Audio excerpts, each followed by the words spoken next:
Rochester MP Mark Reckless is heading for Birmingham today to look at whether the airport there could help solve the southeast runway capacity problems, and he's in our Chatham studio now. Mark, good morning. Good morning. Look, certainly Birmingham might be able to help out, sort out the capacity you need, but it's not a hub airport, is it? There are only two solutions to a hub airport. It's a third runway at Heathrow or a new one in the Thames Estuary. No, I don't think that's right. There's a whole basket of options, all of which would make just far more sense than a Thames Estuary airport. Obviously, there's a big campaign for a third runway at Heathrow, and that's very well resourced, and they'll make their case.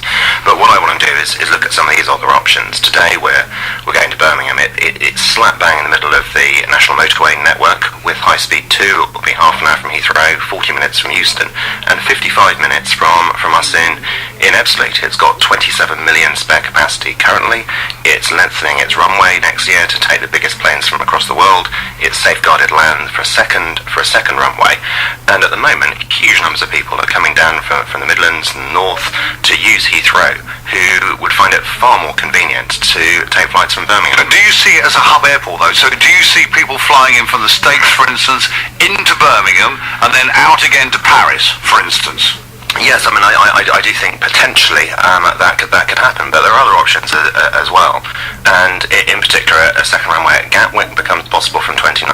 I think there's significant scope for greater use of Gatwick as a hub currently. But can you really have? I know the idea is to link Gatwick and Heathrow by some fast rail service, but that's not really a hub airport, is it? That's two airports trying to be a hub together.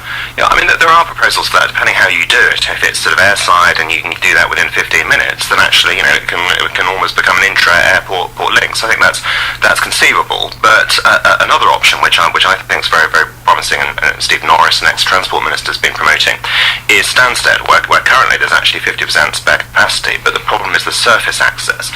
But what we could do for Stansted is put a spur on Crossrail into Stratford, so you could get from Stansted to Stratford in 17 minutes, Liverpool Street in the City in 23, West End within half an hour, and actually a very good link onto Heathrow. And if you had that, I think Stansted would become hugely more attractive for intercontinental flights, and there is in that area actually the space for further expansion, further runways, were that to be necessary. Bernard Jenkins probably wouldn't be very pleased with that idea, but I mean, isn't that one of the other problems, is that all you MPs are trying to defend your locations from expansion? We know about Heathrow, we know about the Thames Estuary problems, we know about Stansted and Gatwick, and nobody's actually thinking of the big picture, what's best for Britain.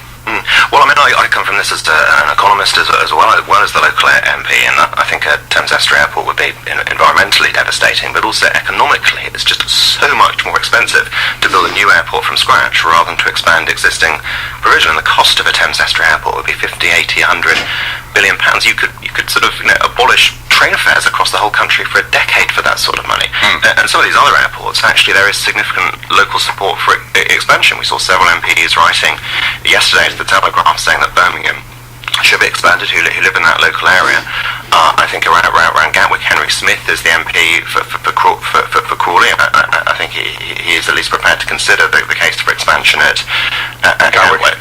And Stansted, there'd be a huge amount of support for that if you had the surface travel into the city. And what we need to do in the short term is not actually build a second runway because it's got 50% spare capacity, but agree to spend 3 or 4 billion rather than 50, 80 or 100 on a spur to Crossrail, so it would have the surface connections that would allow it to expand as a hub airport. I tell you what everybody does agree on is that the government has to come out with their consultation quickly, and it's been delayed twice now.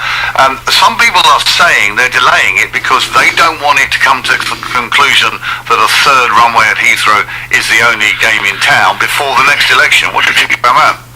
I've heard that speculation too, and I think clearly various commitments were made at the last election. I think our policy was clearly for this Parliament. There was no need for any new runways in the southeast, and I think that's right until 2015. I think in due course there will be a need for some extra capacity. And it's sensible to consider how best that would be delivered. But I think to the extent people look at the evidence, it will become clear that as well as being environmentally devastating, the economic case for Thames Estuary is, contrary to what Bernard Jenkins does is rather than the strongest, is by far the weakest, because it would just be inordinately expensive. It's on the wrong side of London. You have to build everything from scratch. And I think what we should do is use this consultation to kill off the idea of a Thames Estuary airport once and for all. When is that consultation going to come out though, Mark? Do you know? Do you got any heads up on this? I know that the speculation is September, but we've had guidance before and it's been postponed. And I think what's happening is there are all manner of people who are pushing different ideas, and I think probably the Treasury and George Osborne's become convinced that some further expansion somewhere is necessary for the economy. There's a particular issue with Heathrow, a huge lobbying campaign there. And what I'd like to do is, sure, there's a basket of other options, be that second runway at Gatwick, sort of standstill expansion with the Crossrail spurs I've discussed, or what we're going to see today, what Birmingham could do to help the South East, given that it's going to be half an hour from Heathrow, sort of 40 minutes from Euston. It's got huge spare capacity and it's so well located, so I'm really looking forward to hearing from them today what they can do to help us in the South East and take more of the people currently coming down from the north to Heathrow. Mark Redcliffe, thank you very much indeed. Mark Redcliffe, the MP for Rochester and Street, is off to Birmingham Airport to see if that could be part of the solution for the overcapacity of aircraft at the moment in the